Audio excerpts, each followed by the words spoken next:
आज रुपया डॉलरच्या तुलनेत 92 रुपयांच्या पार गेलाय. पण तुम्हाला माहिती आहे का, रुपयाची ही समस्या आणि त्यावरील तोडगा 100 वर्षापूर्वी एका महामानवाने लिहून ठेवला होता. नमस्कार, मी अँकर अजिंक्य आणि तुम्ही पाहताय RRC नेटवर्क.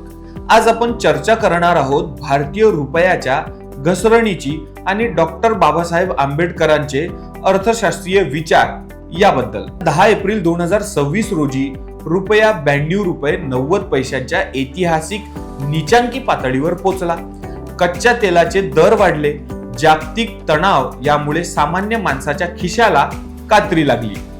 इथंच प्रश्न पडतो की आपली अर्थव्यवस्था डॉलर समोर इतकी हतबल का होते? रुपयाची खरेदी शक्ती टिकवण्यासाठी आपण नेमके कुठे कमी पडतोय?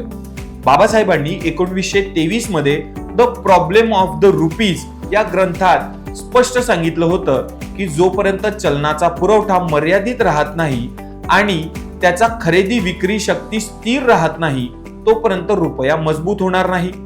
त्यांची सुचवलेली आर्थिक शिस्त आज आपण पाळतोय का? केवळ परकीय गुंतवणुकीवर विलंबून न राहता रुपयाची अंतर्गत ताकद वाढवणं हाच खरा उपाय आहे.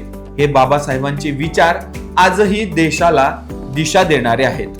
अशा या महामानव अर्थतज्ञाला, ज्यांच्या विचारातून RBI ची निर्मिती झाली, त्या महामानवाला 14 एप्रिल निमित्त माझे कोटी कोटी प्रणाम. बाबासाहेबांचे विचार केवळ संविधानापुरते मर्यादित नसून ते देशाच्या आर्थिक स्वातंत्र्याचा कणा आहेत. तुम्हाला काय वाटतं? रुपया पुन्हा सावरण्यासाठी आपण कोणते प्रयत्न केले पाहिजेत?